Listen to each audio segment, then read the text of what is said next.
Next మనం చేస్తున్న recipe white truffles చేస్తున్నాం. దానికి కావాల్సినవన్నీ పెట్టేసుకున్నాను. ఇక్కడ మీరు చూస్తున్నవి కివి, పైనాపిల్, మ్యాంగో, అలాగే చెర్రీ, క్యాండెడ్ ఫ్రూట్స్ అన్నమాట. షుగర్లో బాగా సోక్ చేసి డ్రై చేస్తారు. చాలా చాలా టేస్టీగా ఉంటాయి. పిల్లల దగ్గర నుండి పెద్దవాళ్ళు చాలా ఇష్టపడతారు. యాక్చువల్గా ట్రూటీ ఫ్రూటీ అంటే వీటిని చిన్న చిన్న పీసెస్ కట్ చేస్తే అవి ట్రూటీ ఫ్రూటీ అవుతాయి. వాటిని మనం క్రిస్మస్ టైంలో ప్లమ్ కేక్లో వేస్తాం. చాలా టేస్టీగా ఉంటాయి. రెగ్యులర్గా పపాయతో చేసేవి అంత టేస్టీగా ఉండవు. ఇవి ఎలా కలర్గా ఉన్నాయో మనకి చెర్రీస్ అయినా సరే, కివి అయినా సరే న్యాచురల్గా మనకి కలర్లో ఉంటాయి. కాకపోతే పపాయతో చేసేదానికి సేమ్ వీటికి ఇమిటేట్ చేయడం కోసం వాటిలో గ్రీన్ కలర్, రెడ్ కలర్ అలా యాడ్ చేస్తారు. ఎంతైనా చూడడానికి సేమ్గా కనిపిస్తాయేమో కానీ టేస్ట్ మటుకి రెండింటికి అస్సలు అంటే అస్సలు మ్యాచ్ అవ్వదండి.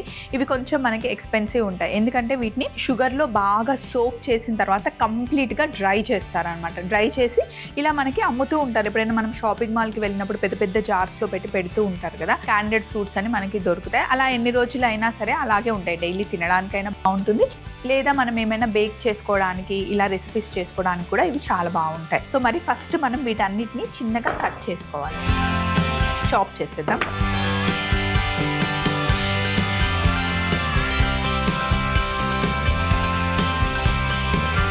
నేను ఇప్పుడు కట్ చేస్తుంది మ్యాంగో అండి.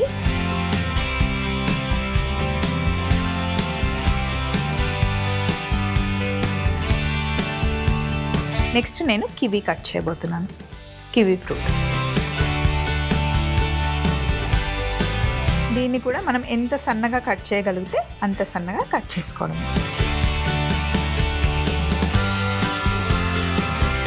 పైనాపిల్ కట్ చేద్దాం.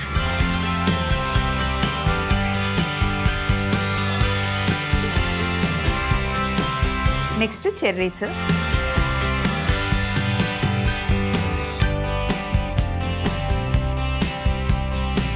మామూలుగా మన దగ్గర చెర్రీస్ దొరుకుతాయి కదండి. చాలా మంది చెర్రీస్ కొనుక్కొని మరీ తింటూ ఉంటారు. నిజానికి అవి రియల్ చెర్రీస్ కాదు. అవి వాక్కాయలు అంటాం కదా. వాక్కాయల్ని షుగర్లో బాగా కలర్ వేసి ఉడికిస్తారనమాట. అవి చూడడానికి చెర్రీస్ లానే కనిపిస్తాయి, కానీ అవి రియల్ చెర్రీస్ కాదు. రియల్ చెర్రీస్ చాలా సాఫ్ట్గా ఉంటాయి. దానికి కాడలు వస్తాయి. ఇప్పుడు నేను కట్ చేసింది రియల్ చెర్రీస్ అనమాట. ఇలా అన్నీ కట్ చేసేసుకున్నాం కదా. వీటన్నిటిని మనం ఒక దగ్గర మిక్స్ చేసేయాలి. చూడండి ఎంత కలర్ఫుల్గా కనిపిస్తున్నాయి. ఇవి ఒరిజినల్గా మనకి ట్రూటీ ఫ్రూటీ అనమాట. ఇవి ఎందులో వేసినా బాగుంటాయి. ముఖ్యంగా ప్లమ్ కేక్స్కి చాలా బాగుంటాయి. సో వీటిని నేను ఏం చేస్తున్నానంటే చిన్న చిన్నగా బాల్స్ చేసుకుంటున్నాను.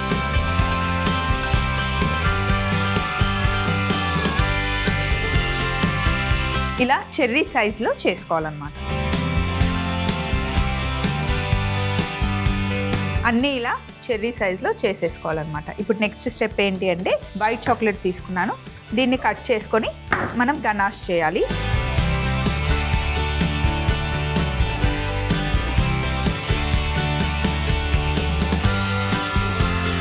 వైట్ చాక్లెట్ గనాష్ చేస్తున్నాం. సో ఫ్రెష్ క్రీమ్ ఒక 50 గ్రామ్స్ వేసాను.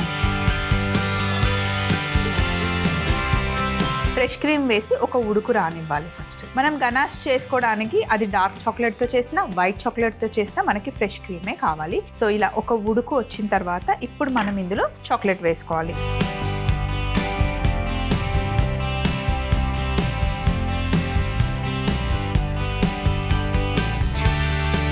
సో వైట్ చాక్లెట్ చాలా ఫాస్ట్గా మాడిపోతుంది.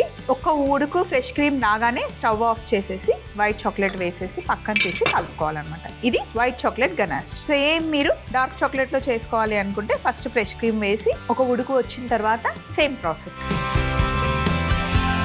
వైట్ గనాష్ చేసిన తర్వాత ఇక్కడ నాకు వేఫర్స్ ఉన్నాయి, వెనిలా వేఫర్స్ ఉన్నాయి. వీటిని జస్ట్ ఇట్లా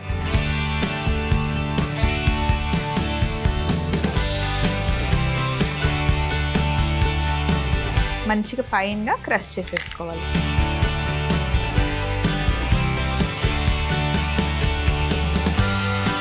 సో ఇవన్నీ వేసేసి క్రష్ చేసింది ఇందులో వేసి కలపడమే.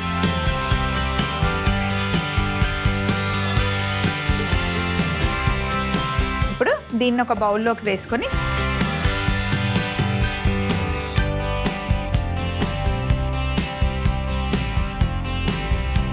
ఇది కొంచెం చల్లగా అయిన తర్వాత మనం ముందుగానే చేసి పెట్టుకున్న టూటీ ఫ్రూటీ బాల్స్ ఉన్నాయి కదా, దీనిపైన ఒక కోట్ లాగా రావాలి, కంప్లీట్ కోటింగ్ వస్తుంది అనమాట. దీన్ని ఒక్క నిమిషం చల్లగా చేద్దాం. కాస్త చల్లగా అయిన తర్వాత చాక్లెట్ ఇలా అవుతుంది అనమాట. గనాష్ కొంచెం మనం పూర్ణం చేసుకుంటాం కదా, అలా అవుతుంది అనమాట. సో ఇప్పుడు మనం తయారు చేసుకున్న టూటీ ఫ్రూటీ బాల్ ఇందులో పెట్టేసి టూటీ ఫ్రూటీని కవర్ చేసేయాలి. ఇలా ఫాస్ట్గా మనం పనులు చేసేసుకోవాలి, ఎందుకంటే వైట్ చాక్లెట్ చాలా సెన్సిటివ్గా ఉంటుంది, తొందరగా మనకి మెల్ట్ అయిపోతుంది. ఇప్పుడు ష్రెడ్డెడ్ కోకోనట్ తీసుకొని పైనుండి కంప్లీట్గా కోట్ చేయాలన్నమాట. మనం ఎంత అంటే ఒక చిన్న నిమ్మకాయ అంత సైజులో చాక్లెట్ తీసుకొని టూటీ ఫ్రూటీ పెట్టేసుకొని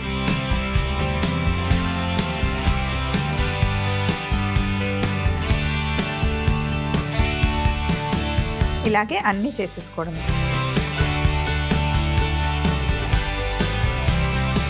మొత్తం ఇలా తయారు చేశాక ఒక 10 మినిట్స్ ఫ్రిడ్జ్లో పెట్టేస్తే చాక్లెట్ కొంచెం గట్టిగా అయిపోతుంది, హ్యాండిల్ చేయడానికి ఈజీగా ఉంటుంది. తర్వాత మనం బయట పెట్టేసుకున్నా ఓకే.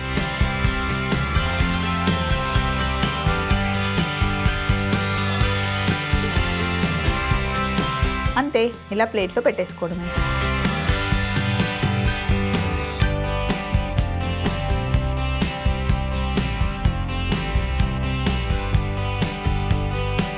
మనం తయారు చేసుకున్న వైట్ ట్రఫల్స్ తయారీ విధానం మరొకసారి చూసేయండి. వైట్ ట్రఫల్స్ తయారీ విధానం: ముందుగా candied fruits, kiwi, pineapple, mango, చెర్రీస్ని సన్నగా కట్ చేసుకోవాలి. తర్వాత వీటిని రౌండ్గా బాల్స్ లాగా చేసుకొని పక్కన పెట్టుకోవాలి. వైట్ చాక్లెట్ని కట్ చేసుకొని ఒక పాన్ లో ఫ్రెష్ క్రీమ్ వేసి ఒక ఉడుకు వచ్చిన తర్వాత కట్ చేసుకున్న వైట్ చాక్లెట్ అందులో వేసి కలుపుకుంటే వైట్ గనాష్ రెడీ అవుతుంది. ఇలా తయారు చేసుకున్న వైట్ గనాష్ లో వెనిలా వేఫర్స్ ని క్రష్ చేసుకొని చాక్లెట్ గనాష్ లో కలుపుకొని కాస్త చల్లగా అయిన తర్వాత మనం ముందుగా చేసి పెట్టుకున్న టూటీ ఫ్రూటీ బాల్స్ మిడిల్లో పెట్టి రౌండ్ గా చుట్టుకొని ష్రెడెడ్ కోకోనట్ తో కోటింగ్ చేసుకుంటే ఎంతో టేస్టీ అయిన వైట్ ట్రఫల్స్ రెడీ అవుతాయి.